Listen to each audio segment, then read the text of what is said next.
A pleasant evening to you all. In today's summary, the second round of the presidential election, which will take place over 3 days, begins tomorrow, and the United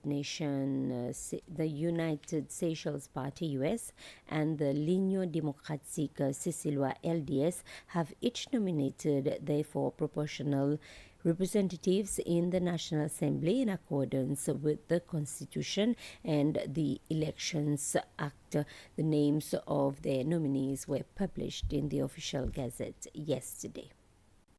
The proportional members representing United Seychelles in the new National Assembly are Johan Loze, Jerry Soufa, Wilbert Emini, and Azarel Enesta.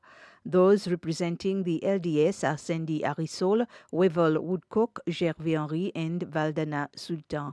Parties are entitled to nominate one proportional member for every 10% of the votes they receive in the elections.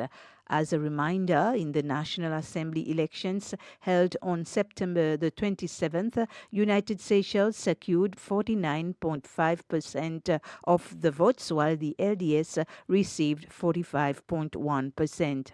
Voting in the second round of the presidential election will begin tomorrow at special polling stations. These include English River Secondary School, La Rosière Kindergarten, also located at English River, and Bessetan Primary School on Pralin. These special stations are designated for voters who will be unable to attend on the main polling day, such as those traveling abroad, receiving medical treatment, or on official duty. Essential service workers who will be on duty on election day in their respective districts will also be able to vote early. Voting will also take place on several remote islands tomorrow. The election will run for 3 days, concluding on Saturday, which is the main polling day for voters on Mahé, Pralin, and La Digue. Voters will choose between Mr. Patrick Emini, the candidate for United Seychelles, and Mr. Wevel Ramkalawan, the candidate for LDS. Polling stations and opening hours will remain the same as in the first round of voting. The campaign period for the second round officially ended at 7 a.m. today in accordance with the election regulations requiring campaigning to cease 24 hours before voting begins. Education officials have shared their views and made recommendations on a newly proposed guide aimed at assisting teachers in understanding procedures for applying further training.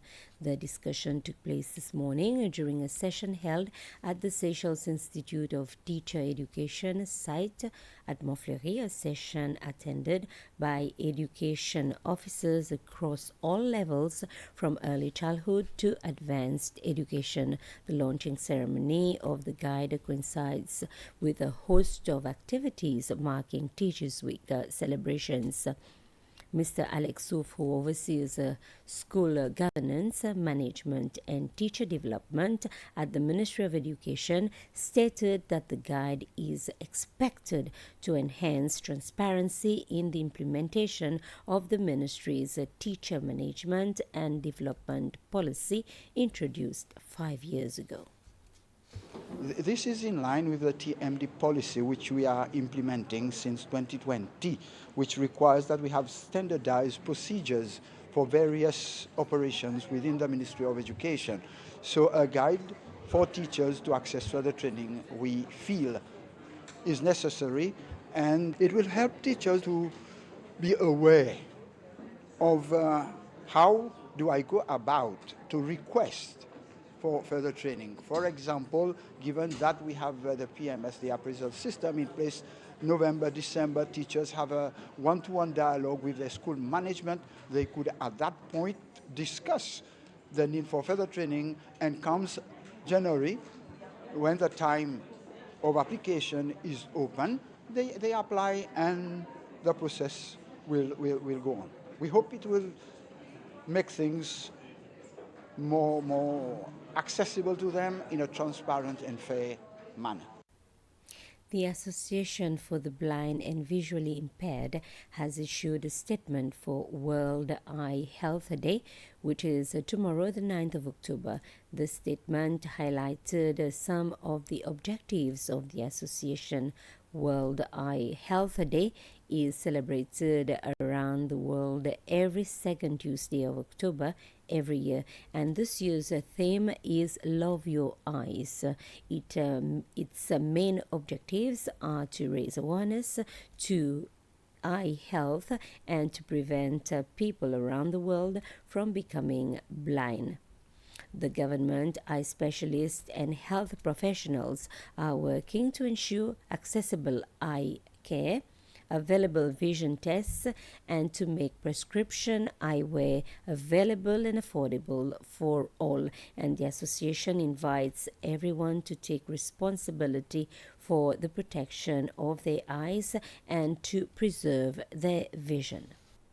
And that's it for this news summary. Have a pleasant evening.